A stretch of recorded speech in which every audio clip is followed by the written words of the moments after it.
All right. The man, the myth, the Osborn. How are you, my friend? Hey, Brian, it's good to be with you, my friend. I'm doing great. I am in Austin, Texas. It's cold. It hasn't been cold much this year, and just took my daughter to school, and it's a fresh 40 degrees, which is nice for a change. Yep. And that's something you do every day, right? You're the one that's responsible for taking them. We split the duties. So my son goes to one school, my daughter goes to another, and my wife takes one kid, I take the other, and we mix it up. The son is a little bit of a further drive. She does 3 out of 2 for that, and I do 2 out of 3 and flip it for the other. But we're pretty flexible. It's really just dependent on my schedule, which varies. Today was busy, so today I took Bella. Yeah, it's super fun. It's a priority for me. My kids are more and more a priority the older I get, and the more I realize how quick the time goes. Haven't already raised one who's now married and fully out of the house, although I wasn't there for a lot of her early years, and all I did back then was work. And now I really appreciate that time more. I'm wiser, I'm older, and I'm trying to enjoy as much of it as I possibly can because I know how fast it goes. Yeah, and that's a perspective of yours that I really appreciate. So I want to get into all of that. Before we do this, I've got to share a story because for me, and I wanted to wait until we were on camera for this because I wanted this to translate through the podcast. So whenever somebody speaks about like somebody that's like their person, like their role model, it's like most of the time it's someone like that's super up in the sky, like some celebrity, some athlete, some crazy person. And then for me, somebody asked me that, and no shit, I say David Osborn. And they're like, all right, who's that? I'm like, oh, he's a real estate guy. But the thing that inspired me about your story is you're worth a lot of money, worth 9 figures. That's cool. But a lot of the times when people are worth that, they were like some kind of wonder kid, right? They were like 18-year-old, like an 18-year-old prodigy genius. Like you're thinking of maybe like a Tiger Woods who started when he was super young and had some crazy trajectory. But from me listening to your story on a podcast, you were talking about, you were like, yeah, I didn't really know what I was doing. At age 26, I just I was just like, you know what? I'm going to go do a world tour. So I'm going to go travel around the world. And then you did that for a year. You came back, you were broke, and then you made all this happen. And I was 25 when I listened to that. And for me, that fundamentally changed. I was like, David did that. I can do that. Beautiful. And because travel was such a big thing for me, I was like, if David did that, and I'm literally going to do that this year, July 1st, me and my girlfriend are going to fly out to Greece one way, and we're going to start our European tour in Greece. So I just want to say that you were the inspiration for that. That's And great. then I also reached out. I don't know if you were even the one to read it, but I reached out to you and Matt in an email after listening to a podcast, and I had no idea about if anybody was going to reply. And then they ended up replying. And then I got invited as a guest to the Breckenridge Gobundance retreat. And since that day, my life has been like irreversibly changed. Wow. So thank you, sir. Man, that is music to my ears because that's why we do it. First off, we almost made Gobundance a nonprofit because we weren't in it for the money. We were in it for changing and touching people's lives. And if I had one thing, I guess, on my tombstone, it would be the everyday dude that got lucky and got successful. So I appreciate what you said because I think being relatable matters to me. And I didn't come from I'm smarter than average, although they say 60% of people think they're smarter than average. So I don't know where that comes in, but I'm not a genius, and I've got some good work ethic, but I'm not the Michael Jordan of work. And I'm just an everyday, smart, scrappy, aggressive guy. I relate to the scrappy people the best, which it sounds like you are, that just want to look at life a little differently and find their own sort of path, go their own way, not just be safe and work for the man and get their pension and all that stuff.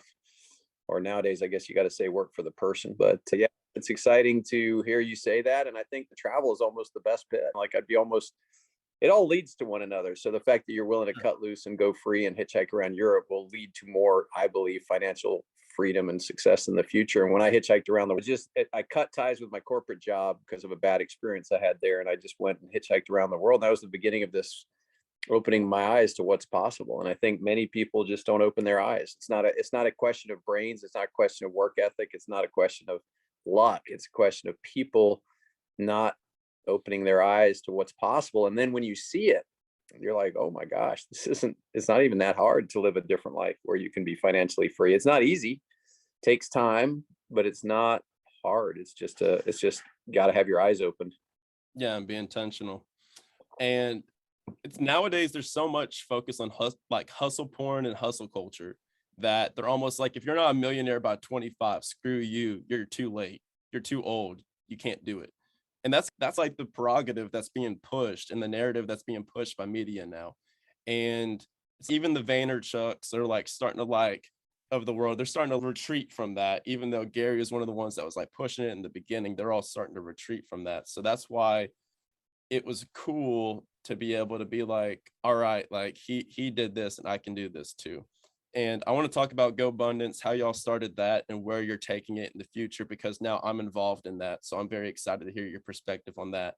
But my first question out the gate is a question I'm going to steal from the Gobundance page because I loved it and you loved it.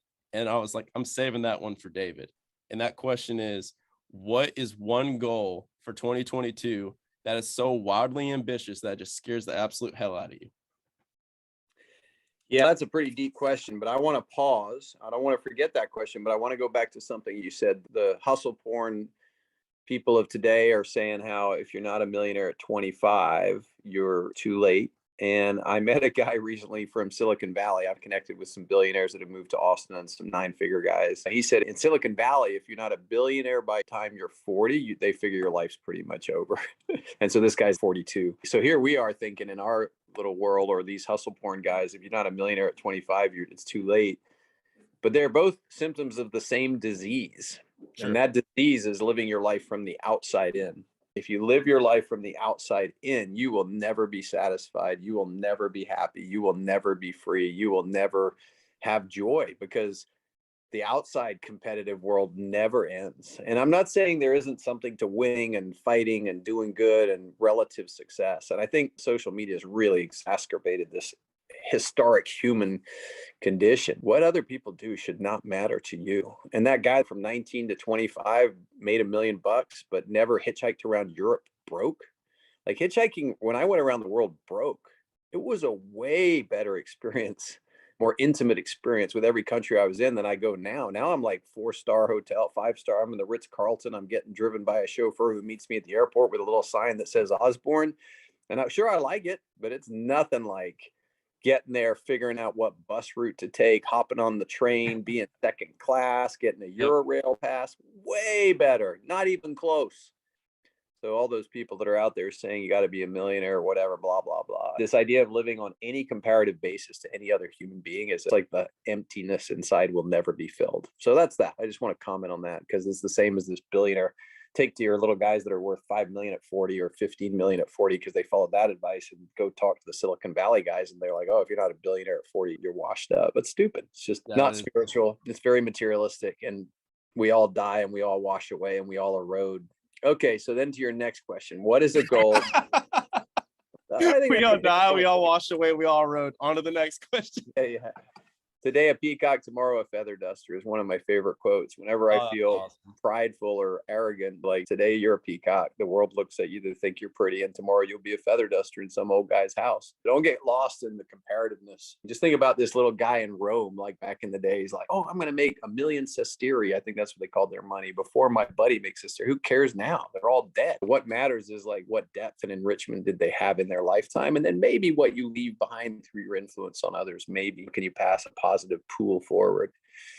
But that's important to me, and it's something I remind myself all the time. I used to have a sign, a whiteboard, and I wrote on it, think eternal. Like first I wrote think in 100 years, think 300 years. Then one idea I recently like think eternal, think what's happening in infinity from now, and it'll put everything in perspective really quickly.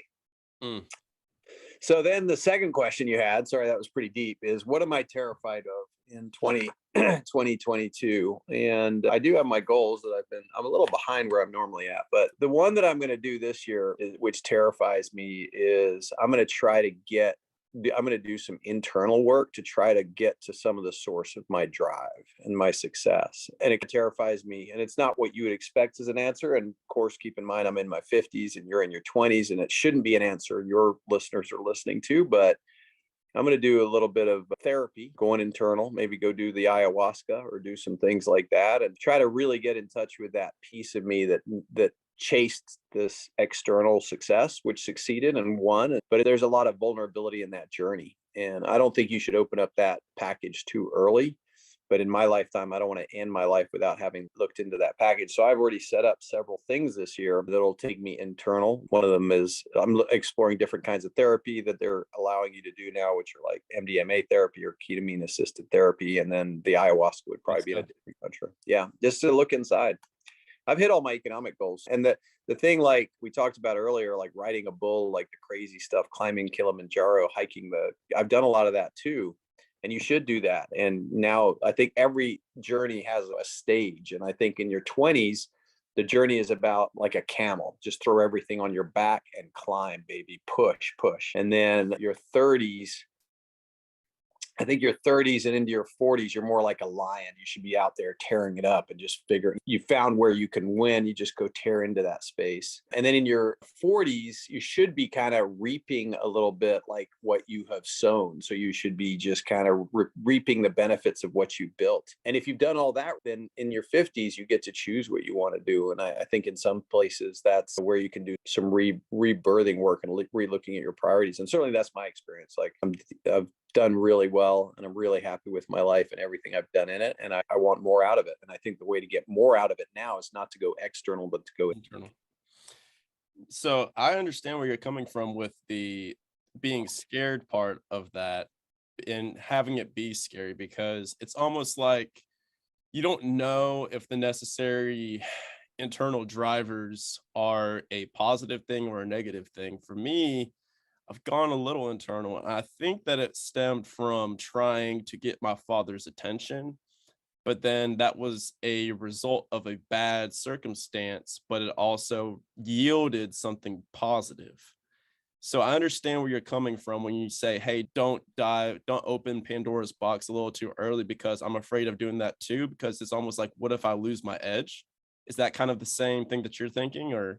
100%. What I used to take pride in saying, I love the chip on my shoulder. It gives the monkey on my back something to play with. I enjoyed my wounds. I had parents that were hard to satisfy, a very aggressive dad. A lot of entrepreneurs had interesting relationships and dynamics with their fathers, but for sure, I took pride in fostering that sort of underdog status. Feeling like it was me against the world was a real energetic charger for me, and it got me wealthy. And there's another cartoon I saw as a kid. It was two rich guys walking along, and the one guy says to the other rich guy, I'm sure glad I got rich before I realized money doesn't buy happiness.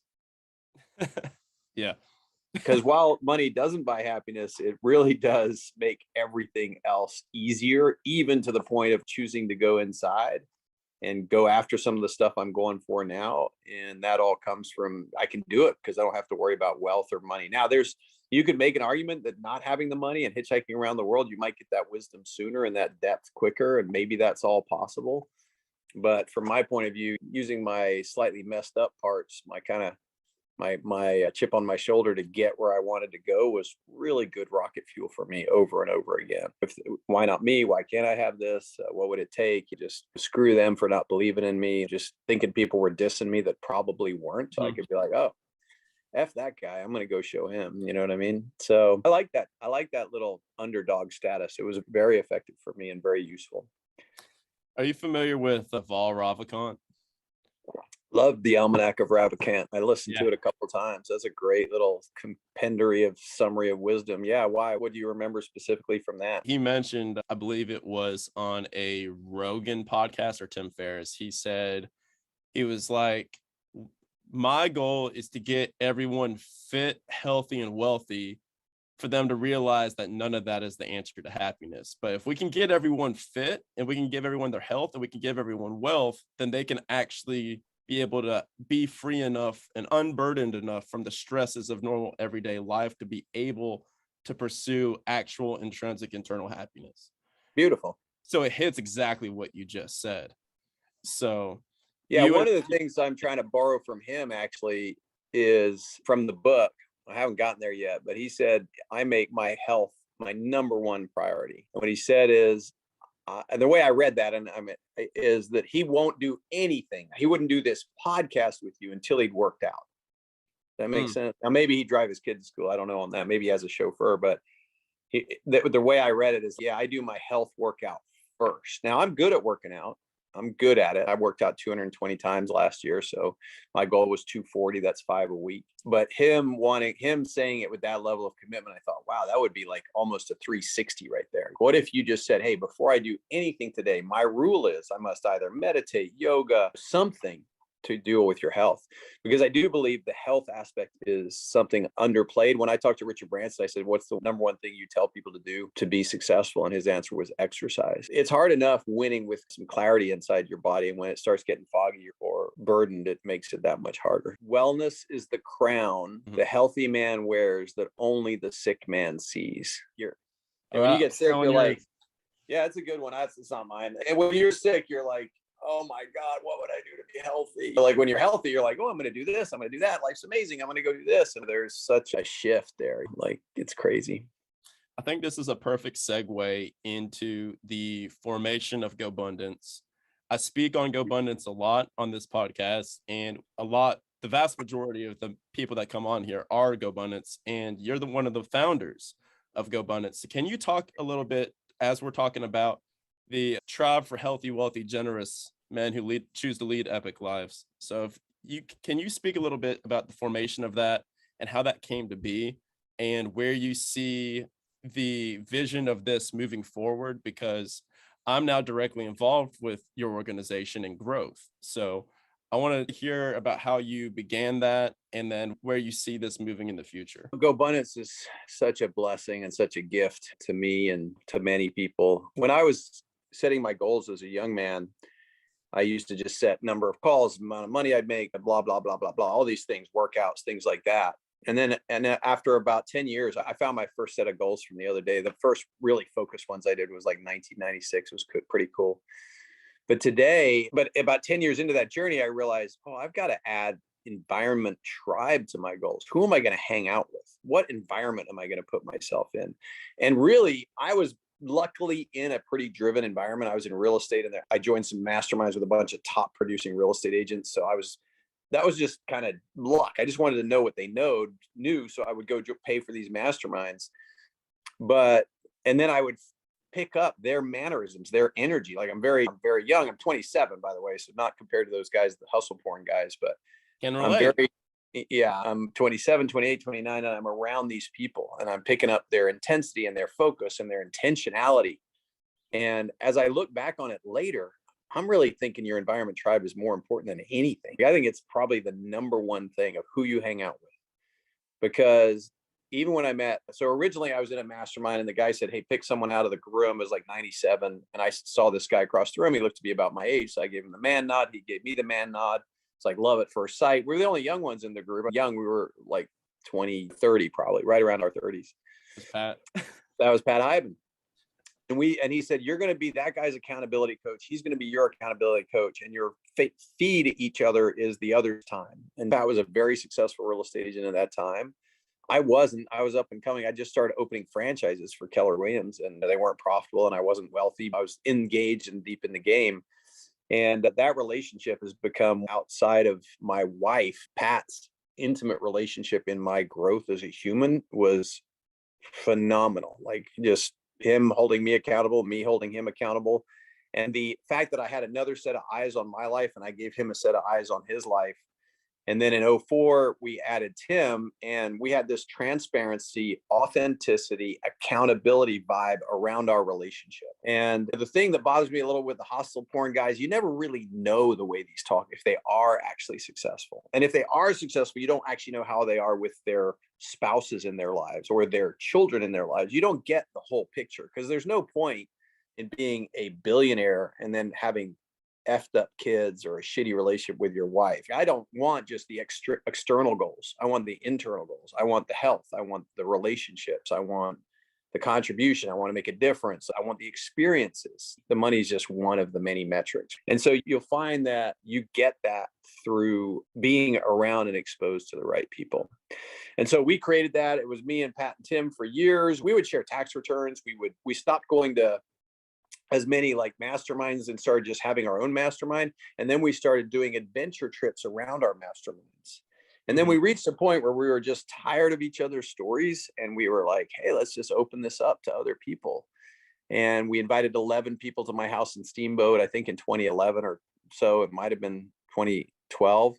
And one of the guys was from Tony Robbins, and he was like, Rock Thomas. He's like, oh, you guys have something here. This should be bigger. You have a lot to offer, because of the level of systems we'd put in place around accountability, the one sheet, the life happiness index, y'all doing the weekly check-ins, the check-ins, the weekly check-ins, the pod. We had talked, my wife would call us before Gobundance existed, like a bunch of little schoolgirls. You guys would get on the phone and talk for 2.5 hours. And I didn't have that before. Like when I was building my businesses, I didn't have 2.5 hours for anybody. But once I had this extreme authenticity with people and we were talking about real stuff, it wasn't superficial. It wasn't getting on the phone and talking about your football team or what you ate for breakfast or the great restaurant you went to or the bar or the party. It was about what's working in your life, what's working in your relationship, what's not working, where could you use help? And that became like addictive to all three of us. And all three of us, our lives just grew and grew with this level, like we're watering one another. We were creating fertile ground for one another. We all became financially free together.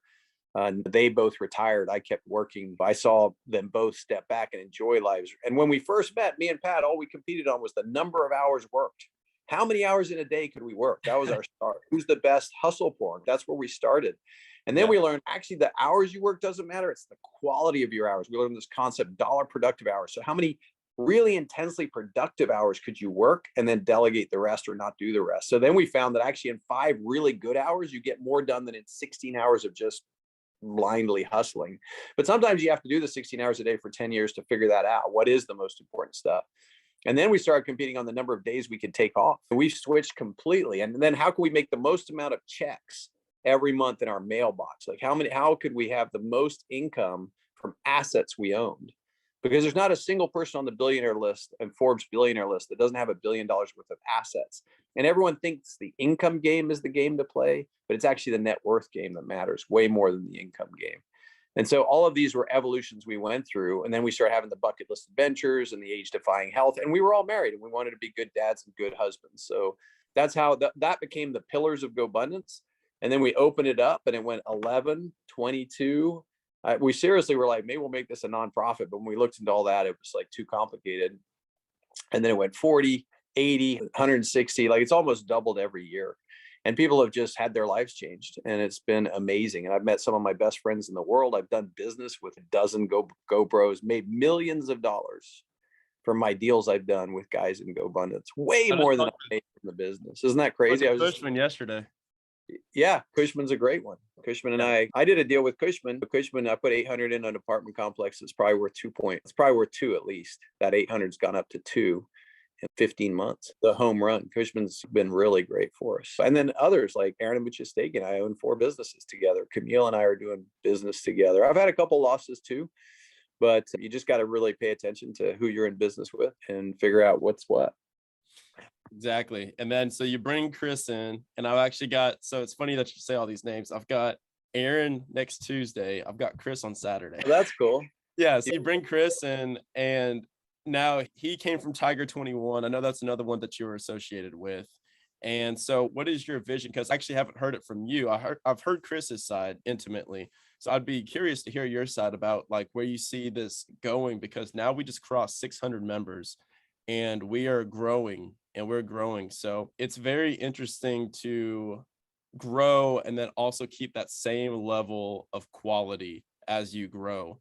So I'm just curious to hear about your vision of it, because you guys are the masterminds behind all of it. I just help on the ground floor. And I'm in Tiger and I love Tiger. It's one of the 3 masterminds I'm in that are high level masterminds. One's Gobundance is a bargain. Tiger's $30K a year. And then the other one I'm in is $60K a year. And there's a saying I have with complete love of Tiger: you should never underestimate the foolish errors of your competitors. And what I mean by that is, for some reason, our Tiger did not get along with Chris, and I don't know why. And they had a healthy, positive relationship, but they couldn't work out a long-term future together. And Tiger is amazing and Chris is amazing, but they couldn't find a future together. That error, that in my opinion, maybe not in their opinion, was, and it happened to me before in real estate companies. So Chris was on the street, he was available, they couldn't come eye to eye, and So we hired Chris. I already knew him. He'd been my Tiger chair for 5 years, 6 years. And I just knew his drive, his commitment to excellence, his commitment to hustle, how hard he worked, and his vision. And he'd gotten things for me like visiting Necker Island and meeting Richard Branson and doing the just so many leadership based opportunities. I passed on an opportunity to go flying on and land on an aircraft carrier and spend the night there and all that kind of stuff. So it was just phenomenal. And yeah, so I was like, great, let's get into business. So we hired Chris and Pat, Tim, Mike, and I, and have been working with Chris and Melanie to build it. And Chris just has a powerful vision. And the thing about any company is it's either growing or shrinking. There's no stasis. You can have stasis in your family. Hey, we're not having any more kids. But in a business, there's only two ways you can go. And then the key is as you grow, you change and you add values in some areas. Some things fall away. And I've done this with Keller Williams. When I joined Keller Williams, there was 800 people. Now there's 180,000, and we're the number one real estate company in the US. So I know the journey and I know what it's like. And it's going to be the better and better, more and more people you have in an organization, the better and better opportunities you have. How can we maintain the quality? Simple. We're just going to raise the standards. Sure. So right now it's $1 million net worth to be in and 5 million in champions. And I could see those doubling in the next few years. Hiring great guys that are growth directors that can make sure we've got the right people coming in is also part of that journey. And then really making the local chapters vibrant and active, and then making sure we have really quality nationally based events. I'm really excited about the number of lives we're impacting. And I think it would be selfish to not impact as many people as possible. I agree, because I was thinking even in the, like, I'm in Atlanta. So I was thinking like we've got a decent sized Atlanta chapter, but I'm thinking about how many hundreds of people that are in Atlanta that would both qualify and be perfect fits for this, but we just haven't reached them. So that's why I'm so excited about being on board, because I'm like, I see the vision from that perspective. And all of this goes back to a story that you've told. I think that you told it on Matty A's podcast, but you were talking about how, I believe he asked the question, when did you finally feel rich? And you said that you made $1 million, you didn't feel anything. You made $1 million a year, you didn't feel anything. But you finally felt a little bit of a flicker when you bought your first jet in 2013. And then you said as soon as you started spending money and actually embracing the lifestyle and like living up, paying for these masterminds, doing all this stuff, then that's when abundance started flowing to you. Can you speak a little bit about that and your experience with that? Yeah, and I want to add one other thing on the last question. I'm in Tiger. I was in Tiger since it was 400 members. Now it's 900 members, and it's just kept getting better because of the quality of guys. Awesome. The relationships I built have been phenomenal. I really think at the end of the day, every organization is only as good as the relationships you build from within it. And a bunch of almost all my buddies in life now are either from Gobundance or Tiger. Sure. And when you see people that's what matters. When you see people that are making it easy and doing it and making it happen, and they're authentic and transparent, your life will be transformed. Now, when they're pretending and faking, and that's what you get a lot of the hustle porn guys is like pretend. Here's my Ferrari. Here's this. Here's that. I'm doing this. But it's all, you don't know if it's real or not. You don't have the finest idea. They could be on the edge of bankruptcy. They could be ripping people off. There's so many different ways that could be going on, and it's all image conscious. But in our group, and the same in Tiger, there's, hey, it's authentic. Here's us presenting our one sheet. Here's what's going on. And you can really grow from that because it gives you the opportunity to prune the parts that don't work and nurture the parts that do. So in answer to your question, sorry, I'm babbling a little bit. Yeah, I never felt wealthy. My mom grew up during World War II. So she was super tight, super conservative, very money conscious. We wore secondhand clothes as a kid. Most of my toys as a kid were passed down from my brother. We were definitely the middle of the middle class because we lived on a soldier's income, and the military takes care of soldiers. So it wasn't great, wasn't bad. I mean, we didn't have a lot of money, but we always had a house. When my dad had the military attaché post, which was his last post when he was a full bird colonel in London, we had a government provided house that was worth probably worth $30 million. I was like right in downtown London, but it wasn't. And that was pretty cool. That was right at the end, but that stuck with me. So I never bought a new car. I never sold a house I lived in. I was really frugal in how I ran my businesses and everything. The only thing I would always spend on was education and talent. And by the way, I was a terrible college student, but once I got into business and realized how much there was I could learn, I was always investing in my education. And that mastermind with Fred Gross, where I met Pat Hyben, was worth 10 times what I paid for it. And I think it was back then, it was like $4,000 a year. But in hindsight, and that's so true of even of Tiger, like I've been in Tiger since 13 and I almost dropped out. But this year I made a relationship that I just freaking love the guy. So it's 30 grand a year for a relationship that I think is going to be instrumental to my evolution in my world. And a guy that's really successful, incredibly intelligent. And One relationship. that's just one relationship. We've already partnered up on something that's probably going to save me 150 grand a year. And I just am so excited about the future with this relationship if I nurture it and develop it well. He's completely different from me. He did all the things, very bright, never failed, didn't fight, he wouldn't be a good GoPro because he's not scrappy. He's more just brilliant. He's one of those guys just born brilliant we talked about. No adversity.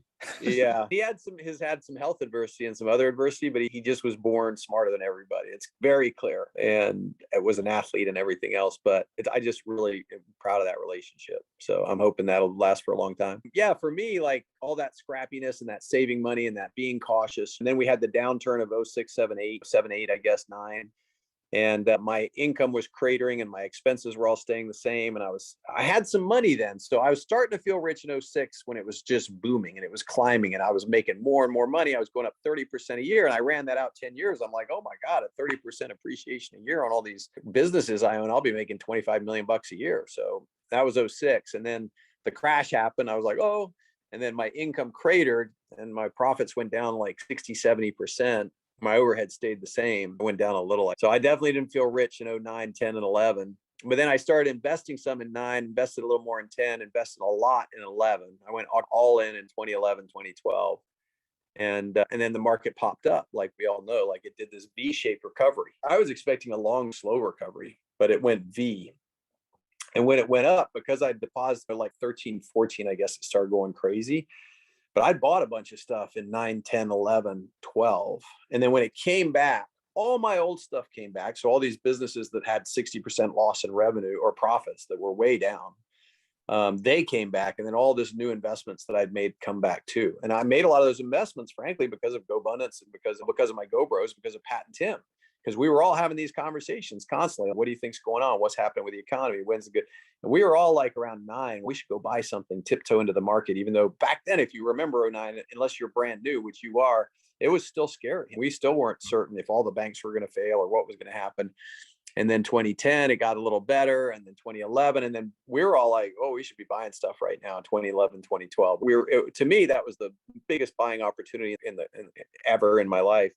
The other thing I knew in 2012 is I didn't know any rich people, 2011. So I was trying to raise some money because I had so many deals that I couldn't buy them all. I remember spending hours poring over 3 deals with my CFO. And he's, David, which one do you think we should buy? And I'm like, really, we should buy all of them, but we don't have enough money. So we're going to have to pick one. And I said, it doesn't really matter which one we're going to buy because they're all, real estate is overly suppressed. And so then I made it a mission to meet more wealthy people. I joined Tiger in 2013. And I think it was around then that I bought a King Air 300. And I remember my goal was to not buy a King Air 300 until I was making 10 million a year. But one of my coaches at the time, he was like, David, do you think you'll make more money or less money with the plane? And I was like, I guess probably more. I don't know. So I bought it. And sure enough, my income went up every year after I bought it. I tell you, it changed my life. Once I got comfortable spending what I would call stupid money, because flying private in a plane is stupid, that's when I started loosening up a little bit with what I was spending. And that's when actually I got wealthier and more abundance started flowing to me. And so I shifted everything and changed the way I looked at it all. And I quit staying in the Holiday Inns and driving the cheapest rental car that smelled of cigarette smoke I could find. And I just told my team, hey, get me something that creates an environment that I want to be in, that motivates me to keep doing what I'm doing. And so I stepped up the environment. Now, a lot of people, by the way, step up the environment from day one. Too soon. I think so too soon. I don't know. Maybe it works for them. But for me, like I needed that capital. And by saving all that money early, I was able to acquire that capital. And I know guys back then, by the way, that made less than me and lived 4 times better than me.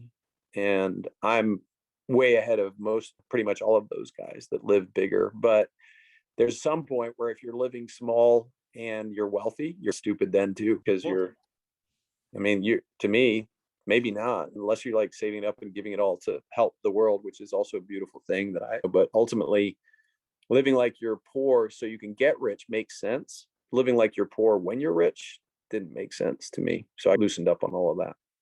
Perfect. Now I want to be conscious of your time here. Are you good for another 20, 30? Sure.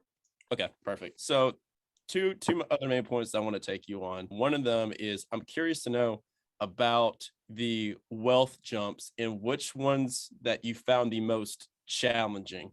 Like maybe the first million to 10 to 7 to 8 figure, the 8 to 9 figure.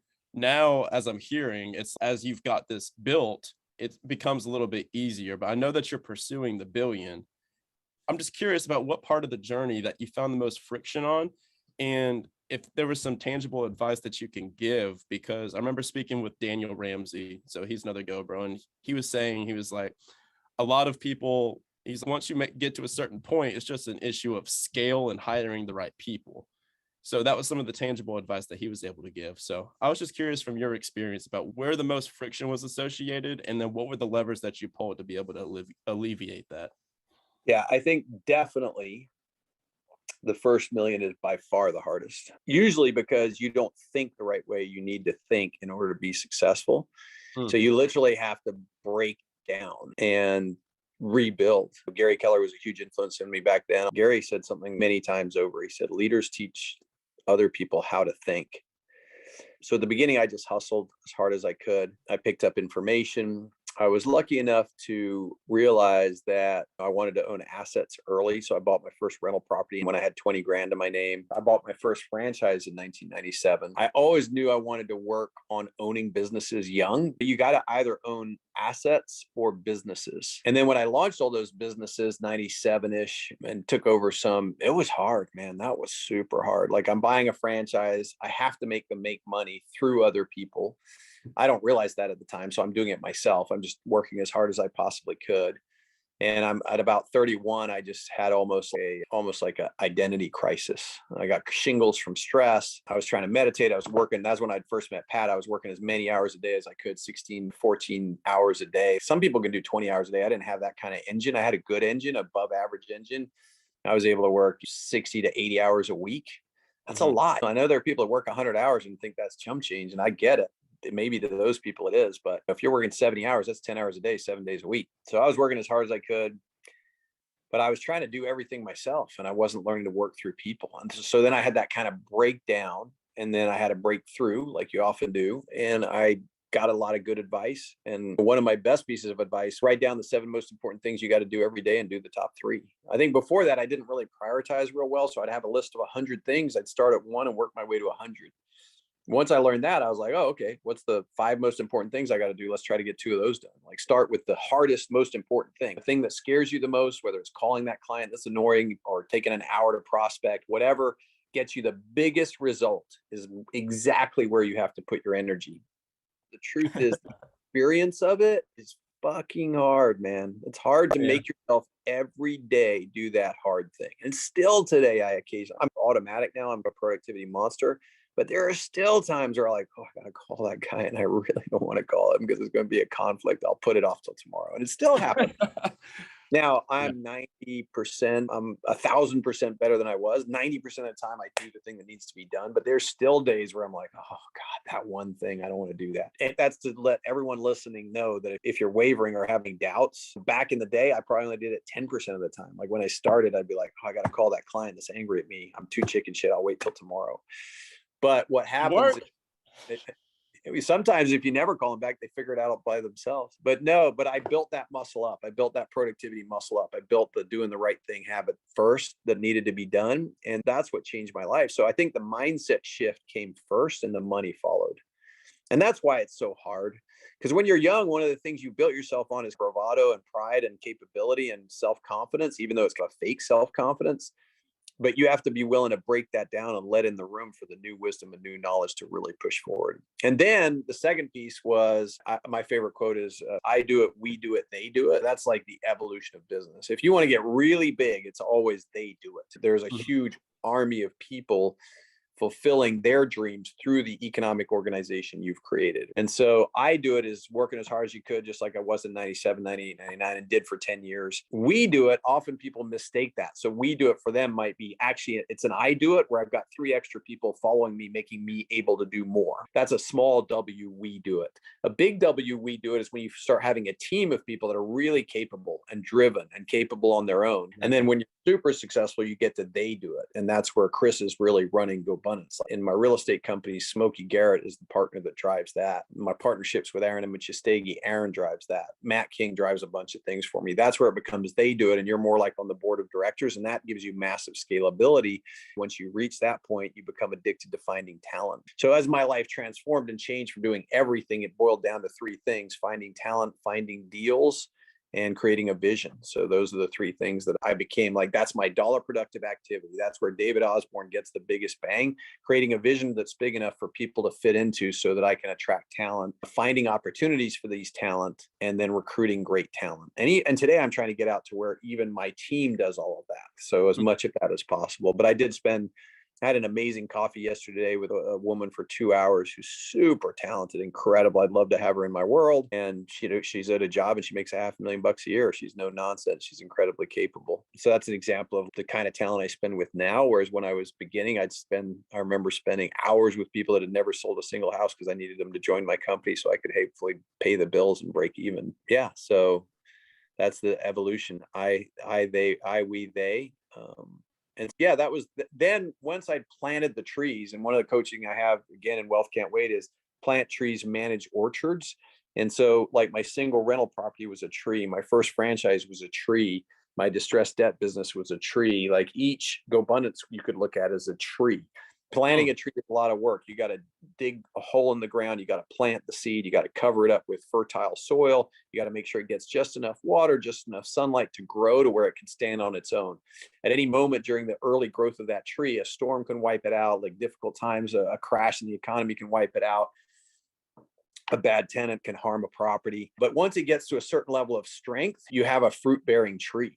And that's way easier to manage. Once you have that tree established, that income stream established, then you just manage the orchard.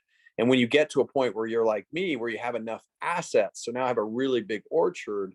So the fruit that these trees bear enable me to discuss hiring a lady that's making $500,000 a year, right? So I'm able to so now it's way easier because I'm able to bring in really top talent to continue the income streams growing. That's where your listeners are. They've had success on one or two trees they've planted, and that should be their number one thing. And by the way, you could just plant 20 trees and have an amazing life. You could have 20 single family homes, have them paid off, and probably never work a day in your life again. You're not probably doing the private jet thing, but you're doing whatever you want to do. And probably in many ways that could be wiser because it's really complex to have a very big life. My life is extraordinarily. I can no longer run my life without a we. Yeah. So think about that for a minute. I don't get that privacy back. I don't get that.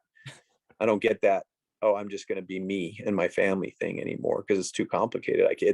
There's too much going on. So yeah. So there's planting the trees is the key. And then in answer to your, how did I get to 8 or 9? Like, I think the scariest part was 06 because we had such a run up really. And that was luck. And you'll hear me talk about luck. And some people hate the idea of luck, but I actually am a huge proponent of luck. And it's definitely true. The harder you work, the luckier you get. And it's also true. What Richard Branson said is when I asked him about it, he said, people say I got lucky because I got out of the record business and into the airline business right when the record business went away. He said, and it's true, I did get lucky, but you have to put yourself in a position to get lucky. And the thing I had was I joined real estate in 94, and that was right before a 12-year run up. 12 years is a long time. Imagine if I'd started in 06 and put all this overhead in place and then had the big crash. It might have been very difficult for me to recover from that. On the other hand, you could make an argument that everyone that starts their business in a downturn does better because they're used to those lean, tough times. But anyway, so everything was going on. I probably crossed the 8-figure threshold somewhere, like I was at 10 or 12 million right around 05, 06. But it was simply a factor of all these orchards I planted. And unlike a rental property, a market center has like this big binary outcome. If you blow it, you lose 150 grand. But if you do it well, it makes you 150, 200, 300, 400,000 a year. And everything was booming then. And I was in Dallas, Texas, which was also lucky because it's a super hot market. So all of these things probably pushed me over that. And then I probably went right back under it because I got crushed right there when the economy crashed. And that's when my fear was high and I was nervous again. And then I did the same thing. I hustled down, I hunkered down, I made good decisions. I never quit buying, adding assets. And by then I had really good influences in my life. I had a really good tribe of people. I had a lot of wisdom around me. And then the economy, when it came back up, then it's all destiny. Like when you say, I want to be a billionaire, when I first met Tim wrote in '04, I was like, my goal is to be a billionaire. And then I lost my dad and he died in '08 of cancer. And I was like, I don't care if I'm a billionaire or not. Like I saw the end of life and what it was like. I just want a joy-filled life. And that's when I had my baby Bella. And that's when I got married to my wife shortly thereafter. And I was so ambitious before that. I was missing out on the juice. If I look at it now, I'm like, oh my God, being a dad is way better than any amount of money I've ever had. But again, it's easier with money than without. Without money, it would be hard. Like I can imagine, like right now I get to go, hey, let's play. Hey, nanny, take the kid. I'm tired of playing with my kid. Will you take the kid so I can go meditate or something? That's what money does for you. And if you don't have that, you'd still be amazing. And it still is amazing. But I was a way worse dad with my first kid in many ways, and that's a whole other story. But we have a great relationship today, which is a lucky blessing. But if you go back to that died away. And then it was only recently where I just looked at what I've got planted, and I'm like, the odds are pretty high just on what I currently have that I'll hit $1 billion net worth. Now I may not. So I'm not really chasing it. I'm more observing now. Does that make sense? So I crossed over 9 figures a few years ago, and then it's just been crazy. Like it's been growing way faster than I would have thought it would. I'm a little nervous about the economy and all the rest of it. I just think it's interesting to be a billionaire, and it's interesting to see what that looks like. I know as a kid, that was certainly a drive of mine, but it went away. And then I saw what was possible. And I'm like, maybe Matt King can drive my organization to that level. Exactly. Okay. Greatly appreciate you sharing all of that. That was actually it's one thing for information. And this was something I was talking about with Cushman. I was like, it's one thing for information to have information. It's a whole separate thing and a way more valuable thing to society to be able to have the articulation of information. Because a lot of people are so damn smart that they're unable to articulate things in a way that most people can understand. So I appreciate that. That's a skill that you have that is greatly appreciated. So as we wrap up on time here, there was only like 2 other topics I wanted to talk about, which would be like vision and goal setting, or also the longevity and health, which is like the whole David Sinclair thing, which I know is massive for you, especially after your dad's situation. I'll let you pick everyone you want to talk about because I want to be conscious of your time. So I'll fly through them both. Sure. So first off, the health thing. Until '06, I was working out because I believed in the energy of it, and I was trying to learn that habit. But I was probably 3-day a weeker. My dad got cancer. He dies. But while he's fighting cancer, I buy all these books on nutrition, plant nutrition, healthier living, healthier eating. We were steak and potatoes and 2 bottles of red wine and a martini, guys. That's how my dad grew up. So we were definitely that's me. It was fun.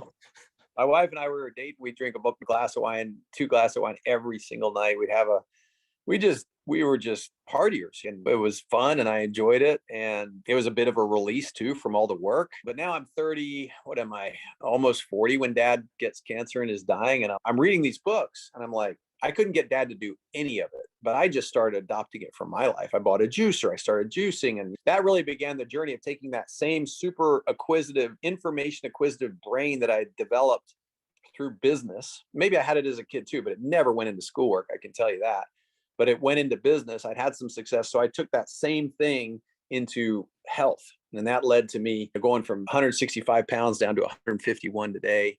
And body fat down from probably back then 22-23% down to about 10% today. So I've got a lot of work. You look great. I'm serious. I work on it. So thank you. The amount of effort I put into it is high. And then using the inside tracker and all that. And then eventually hiring David Sinclair as my personal concierge doctor, which is what I've done this year. And I want that so I can live a long time for my kids, especially Luke's 5. So I'm in my 50s. I'll be 20. I'll be in my 70s or right before there. I just want to be available to him if I can. I'm not egoic enough to think that I can control that. A meteor could hit me coming out of the sky today, but I'm going to do my part to keep that game going. And then for that, do you have any books that you would recommend that really stuck out to you that somebody can go read? I think Younger Next Year was one of my favorites. I met that guy and hung out with him a little bit. He's funny. He's a character. But the Younger Next Year book, which basically work out 45 minutes hard, when you break your body down, it rebuilds. Your body's always declining. But if you accelerate the breakdown, then it rebuilds back. But intermittent fasting, How Not to Die is a very fascinating book by Greger on what diets you should eat not to die.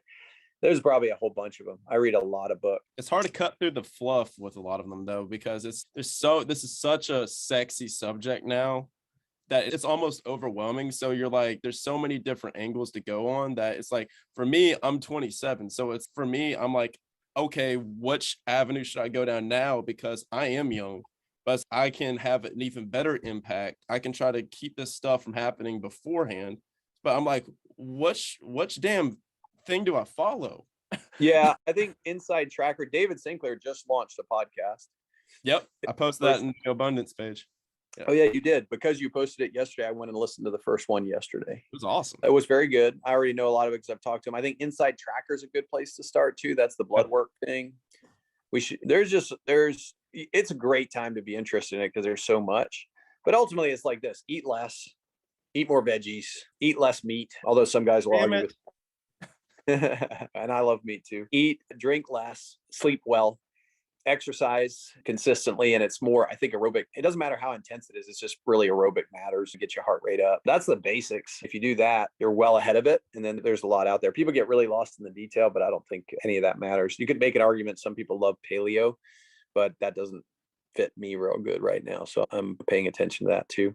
And then on the vision thing, it's just everything to me is like knowing I can lean my life. Once I got discipline around goal setting and accountability with Pat and Tim, I can now lean my life in any direction. So if I wanted to learn Chinese, I could lean into learning Chinese. If I wanted to go live in, I don't know, Bhutan, or if I wanted to write another book, or I know how to lean my life with my accountability through my vision. And it's something very important to me that I spend a lot of time thinking what I want the next year to look like, thinking what I want the next 5 years to look like. And my secrets to that is to always have a 5-year vision. So always know, like right now it's 2022. So I'd write in 2027, here's what my life looks like. And I write a letter to myself as if it were the present time. So I put it's 2027. The last 5 years have been amazing. I put my age, my wife's age, my kid's age. Bella's just moved out of the house. She's at a college that she loves. And all my businesses are killing it. Matt King's done amazingly well. I take my key people in my life and I discuss them. So that's the 5-year vision. That's 2 or 3 pages. That just gives me a target. And I also have a 40-year vision or something, or a 25-year vision somewhere as well. Occasionally that's much harder. I don't do that frequently, but I remember hearing once about this Japanese guy that had a 300-year plan for his business. I'm like, wow, that's impressive. So I think the way you got to think about this is the more you think about the future, the more you kind of lay tracks down into that future. And you can flow into it and see what happens. And that might be a beautiful way to go to for an artist or a rock and roller or a spiritual being. And I don't think there's anything wrong with that. But as a business person, if you want to take control of your future, you lay the tracks down, and the tracks are that. The second track is your annual goals. And I set the annual goals in the 8 gardens of life. And the 8 gardens of life: relationship, spiritual, physical, intellectual, lifestyle, environment, personal, financial. So that's the 8 to simplify it. I just write them all down. And there, that's a very intense looking 80 goals that I set in all those different areas. And I have a whole page of businesses. So really there's about 50 or 60 right there, which is my personal goals. And then I probably have another 40 in my other side here. Now, what mode do you use to post those in? That's just Excel. Yeah. It's a pretty Excel. Yeah, nice. Lily. Yeah, yeah, I can hear him going crazy. I'm curious throughout your process of doing all of this. It's like I'll link. Obviously, you have resources on setting goals and everything, and how you go about that. Because you mentioned your 220 out of 240 workouts for the year, which breaks down to 5 per week. You do your annual goals and you break them down quarterly, weekly, and then daily habits. I take about 20 items out, and I've got the daily check offs on all the stuff I do. I'm a massive fan on bringing my daily action into the long-term goals that I've set for myself. And by the way, I was a procrastinator. I was lazy. I was a C student. I never did my homework. I didn't really work out. And yet through this 20 plus years of setting goals, creating a vision for my life, that's been the thing for me that's taught me how to. And that's why I'm so addicted to it. My endorphins go crazy when I think about the goals I set and what do I want to track on a daily basis this year. 2 years ago, I added meditation. 3 years ago, I was meditating 10 times a year. Last year, I meditated. How's that one going? I know that one was rough for you. It was rough, but now I've got it. Like I'm doing really good at it. Yeah, I'm nailing it. Which kind did you find worked for you? Because I know you were bouncing around. Watch out for the dog puke right there. Don't step in it. Keep your head on. Yeah, for me, it's all the apps. I'm that way. So I downloaded Calm. I loved for a while Waken or Awake with Sam Harris. And now I also got 10% Happier. I have my Fitbit has a whole bunch of, I'm so crazy. I have an Oura Ring and a Fitbit, and I cross-reference my sleep, my heart rate, my exercise. Like I'm just really into tracking data. And I'm not a data geek, and I'm definitely not a technocrat where I don't dive into all the features. I barely know what these things do, but they work for me in the areas that I like. What I like about the Inside Tracker is it gives you little health tips as you look into it. Right, But I'm ordering uh, that. yeah, I got all the meditation apps, and what I found is two things. Like, and I make things work for me. So I bought a sauna a couple years ago, and I love doing the sauna and then the cold plunge now. And I thought cold water was my kryptonite before, but now after the sauna, I find it easy. Except this morning it was 53. That's pretty chilly. And then I'll meditate in the sauna. But if my wife's in there, we have an agreement to put our phones down and just talk. So we talk, and I'll also meditate in bed. Like, it's a little cheating, but I wake up sometimes with insomnia. I just kick on a meditation app and I'll meditate myself back to sleep Gotcha. with earbuds so I don't disturb my wife. Yeah, I really probably have meditated. I set my goal next year for 200 meditations, which means I must have done at least 150 this year. I don't have my last year's journal with me, so I can't see it right now. But yeah, it's really clicked in. And that's just a perfect example. Struggle. And by the way, the same is true with vegetarian. I was struggling on that one, but I've figured that one out now. I've got a chef that brings me good food, like vegetarian food. I just heat it up and I eat it. And that's taken my vegetarian days up over 80 last year. And for years, I struggled with that one. So what I'll do is I'll set a goal of 50 yoga, and then I fail. So I set it again the next year. I don't ever raise the bar, but the year I get over 50, I raise it to 75. The year I get over 75, I raise it to 100. And it might take me 4 or 5 years to integrate a new habit in my life. But now I'm addicted to the meditation. It's like I crave it because it helps me to see all the anxieties and fears as just, or aggressions or happinesses or whatever. They're just like clouds that go across the stillness of my consciousness. Does that make sense? And I'm not like a guru all of a sudden. I'm not Yoda, but I now see it more clearly, and it makes it easier for me to let go. And the more you let go, really the whole journey of life for me for wealth has been letting go of what doesn't work so that I could allow room for the new stuff to work, not doubling down on stupid. And I've definitely doubled down on stupid at times, but letting go and letting growth come, to me, that's the essence. And that's the biggest spiritual belief I have, is that, and I'm not going to get too religious on you, but that God wants you to be blessed. And I'm not a very religious person, but say the Great Spirit wants you to be blessed. God wants you to be blessed. And you just got to get out of your own way. Your ego is what will block that success because it tries to hold on to stuff. Mm, And if you just let it flow through you, it'll come if you're patient and open and receptive and get in harmony with the abundance of life. I completely agree with that. When do you know when it's time to scrap a goal? Because I'll give you an example of this, because it's something that's important, but I thought it was important, but for some reason I'm just not doing the shit. So my girlfriend's from Brazil. She speaks Spanish, English, Portuguese. Her family speaks Portuguese. Her dad speaks some English. Her mom, not so much. So I'm like, I need to learn Portuguese. That's something I need to learn to be able to communicate fully with her family. And so last year I'm doing all these goals, all these different business goals, all these health goals, all these fitness goals. I'm overwhelmed with all the goals that I got going on. And my Portuguese is one of the goals. I didn't do it. And so at what point do you figure out, hey, I've got too much stuff on my plate, or hey, I'm just being a lazy piece of shit here? Does that So make if you set 60 goals and you hit 50% of it, you're crushing life. So 30 goals a sense? year, most people don't even think about that. And so just keep that in mind. When I was nailing it and growing, I was probably hitting 50 to 60% of my goals. Today I'm up to That's helpful. 85%. But what I do is I just want, my favorite goal is to review my goals 50 times. That was a game changer for me. I came up with that about 10 or 12 years ago. And suddenly I was looking at it and I was putting my Roman numerals, which gives me a little endorphin hit. So I'm reviewing them more frequently and I'm putting it in my consciousness. So more stuff started happening.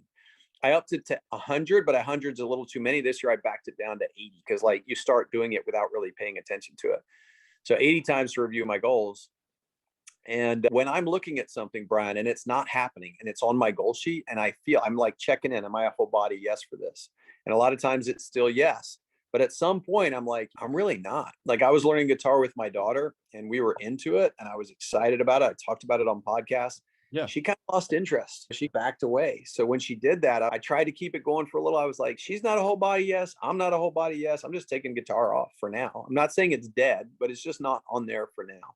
And so I would take Portuguese off for now. You just sit with it. You look at it. Is this really going to, then the more you carve out of your life, the inert dead things, and the more you put life into the ones where you're feeling a whole body yes. Now, some of that, I don't always have a whole body yes to hopping on my Peloton when I'm tired. That's a different thing. That's just like Sure. maintenance of the car.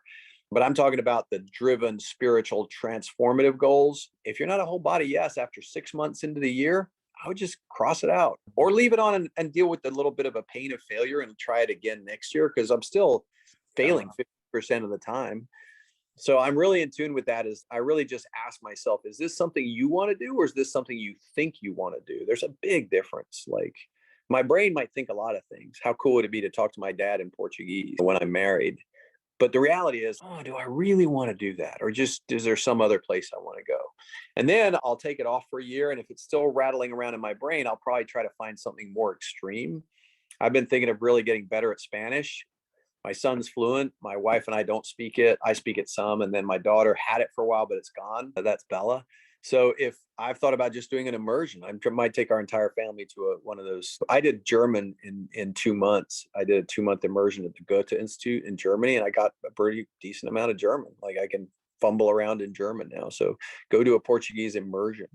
But one thing that gives you the luxury of doing all that is wealth. So I have all your goals at age 20, whatever you are, 6, I think you said. 7 now. Yeah.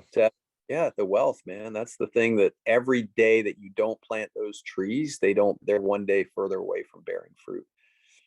Does that make sense? So if you had a choice between learning Portuguese or finding 2 more rentals, unless you were just tickled pink in your heart of hearts about learning Portuguese, I'd go figure out how to get those 2 rental properties. That makes me feel a little bit better. Not gonna lie. Well, I'm telling you, man, it is all about feeling good. It's all about aligning. You're carving your statue, the statue of David, out of a block of granite, or in your case, it's statue of Brian. And if there's something dead and you just keep it there, like the Portuguese, it's just like a weird piece of dead stone on this overall statue. You go where the flow is. You got to have some discipline. I got to make myself do stuff, especially around making money, like making calls and things like that, or the workouts. But the bigger picture is, when you find your inner alignment with your goals, it's easier to pay that price of making your calls when you don't want to. And that's the piece you got to pay attention to. Yeah, I love that. What's been the biggest tweak that you've made recently that you're seeing the most fulfillment from, personally, internally? I think we need to wrap up, because you got your 2 questions, but I'll do one more for you. I like your questions. I'm letting you run. You feel free to shut me down at any point, Yeah, David. I think we need to get close to ending, because I know I feel the pressure of a couple other calls on my back. But let's do that. Let's go ahead. I'll finish with one last question. Okay. I know you said your story about your dad, and we started this in a deep place. I want to end it on a deep place. You said your story about your dad. As we finish this up, if your dad was here today, what is something that you would say to him if he was seeing what you're doing right now today? I would just like to get one more hug of him. Honestly, he would be super crazy proud of my life and my lifestyle right now. He was the colonel, and he enjoyed being the colonel, and he enjoyed the wearing a suit and looking good. And if he were here, I'd just appreciate one more hug. The way his voice sounded, the way it resonated, the way he smelled, the energy he brought to the room. I don't know that I got anything to say to him. We said it all when he was dying. It took him 3 years to die, but I just let him know how grateful I am that he was my dad. Very beautifully put. And with that, I think that's a perfect place to end. I appreciate it. Yeah. Thanks, Brian. Good talking with you, brother. Thank you, sir. On to the day. See you soon, man. See you, buddy. Bye.